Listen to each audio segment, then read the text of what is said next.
Hello students, welcome back to my YouTube channel. ನಾನು ನಿಮಗೆ ಇವತ್ತಿನ ವಿಡಿಯೋದಲ್ಲಿ ಫಸ್ಟ್ ಚಾಪ್ಟ್ರಿಂದ ಇಂಟ್ರೊಡಕ್ಷನ್ ಟು ಅಕೌಂಟಿಂಗ್ ಈ ಚಾಪ್ಟ್ರಿಂದ ಮ್ಯಾಥ್ಸ್ ದ ಫಾಲೋವಿಂಗಿಗೆ ಯಾವುದ್ಯಾವುದನ್ನು ಕೇಳ್ಬೋದು ಅನ್ನೋದನ್ನು ಇವತ್ತಿನ ವಿಡಿಯೋದಲ್ಲಿ ತಿಳಿಸ್ತಾ ಇದ್ದೀನಿ.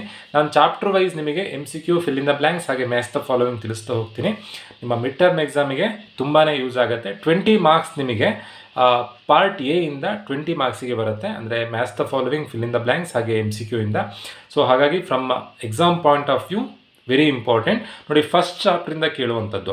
ಒಟ್ಟು ನಿಮಗೆ ಮಿಡ್ ಟರ್ಮಿಗೆ 5 ಚಾಪ್ಟರ್ ಇದೆ. 5 ಚಾಪ್ಟರ್ದು MCQ, fill in the blanks, maths the following ನಾನು ಅಪ್ಲೋಡ್ ಮಾಡ್ತೀನಿ. 5 ಚಾಪ್ಟರ್ ನೋಡಿಕೊಂಡ್ರೆ, ನೀವು ವೀಡಿಯೋಸ್ ನೋಡಿಕೊಂಡ್ರೆ ಈಸಿಯಾಗಿ 20 ಮಾರ್ಕ್ಸನ್ನು ಗೇನ್ ಮಾಡ್ಬೋದು. ಫಸ್ಟ್ ಚಾಪ್ಟ್ರಿಂದ ನಿಮಗೆ ಮ್ಯಾಥ್ಸ್ ದ ಫಾಲೋವಿಂಗಲ್ಲಿ ಕೇಳುವಂಥದ್ದು ಇವಿಷ್ಟಲ್ಲ. ಎಕನಾಮಿಕ್ ಈವೆಂಟ್ಸ್, ಇಲ್ಲಿ ಕೊಟ್ಟಿರೋದ್ರಲ್ಲಿ ಎಕನಾಮಿಕ್ ಈವೆಂಟ್ಸ್ ಅಂದರೆ ದುಡ್ಡಿಗೆ ಸಂಬಂಧಪಡುವಂಥ ಈವೆಂಟ್ ಯಾವುದು ಅಂತಂದರೆ payment of monthly rent to the landlord. ನಾವು ಪೇಮೆಂಟ್ ಮಾಡಬೇಕಾದ್ರೆ ಯಾವ ಫಾರ್ಮಲ್ಲಿ ಪೇಮೆಂಟ್ ಮಾಡ್ತೀವಿ? ದುಡ್ಡಲ್ಲಿ ಪೇಮೆಂಟ್ ಮಾಡ್ತೀವಿ. ಎಕನಾಮಿಕ್ ಈವೆಂಟ್ ಅಂತಂದರೆ ಮಾನಿಟರಿ ಟ್ರಾನ್ಸಾಕ್ಷನ್, ಹಣಕಾಸಿನ ವ್ಯವಹಾರಕ್ಕೆ ಸಂಬಂಧಪಟ್ಟಿದ್ದೆ economic event. Payment of monthly rent to the landlord is an economic event. Next expenses ಅಂದರೆ ನಾವು ಏನು ಖರ್ಚು ಮಾಡ್ತೀವೋ ಬಿಸ್ನೆಸ್ಸಿಗೆ, ಅದಕ್ಕೆ ಎಕ್ಸ್ಪೆನ್ಸಸ್ ಅಂತ ಅಂತೀವಿ.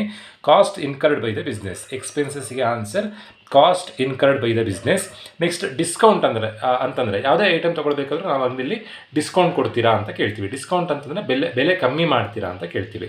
ಸೊ ಡಿಸ್ಕೌಂಟಿಗೆ answer deduction in the price of the goods.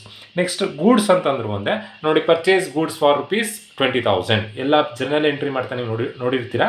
Purchased goods, sold goods ಅಂತ ಇರುತ್ತೆ. ಗೂಡ್ಸ್ ಅಂತಂದರೆ goods is nothing but products. ಯಾವ ಐಟಮ್ ಅಂತ ಗೊತ್ತಿಲ್ಲದೆ ಇದ್ದಾಗ ನಾವು ಗೂಡ್ಸ್ ಅಂತ ಅದನ್ನು ಮೆನ್ಷನ್ ಮಾಡ್ತೀವಿ.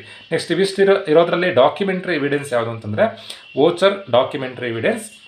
ಸೊ ಫಸ್ಟು ಚಾಪ್ಟ್ರಿಂದ ಇವಿಷ್ಟನ್ನು ನೋಡಿಕೊಂಡ್ರೆ ನೀವು ಮ್ಯಾಥ್ಸ್ ದ ಫಾಲೋವಿಂಗ್ ಈಸಿಯಾಗಿ ಅಟೆಂಡ್ ಮಾಡ್ಬೋದು. ಇದರಲ್ಲೇ ಯಾವ್ದಾದ್ರು ಒಂದನ್ನು ಈಗ ಮಿಡ್ ಟರ್ಮಿಗೆ ಕೇಳಬೇಕಾದ್ರೆ ಇದರಲ್ಲಿ ಯಾವ್ದಾದ್ರು ಒಂದನ್ನು ಒಂದೊಂದು ಚಾಪ್ಟ್ರಿಂದ ಒಂದೊಂದು ಕೊಡ್ತಾರೆ.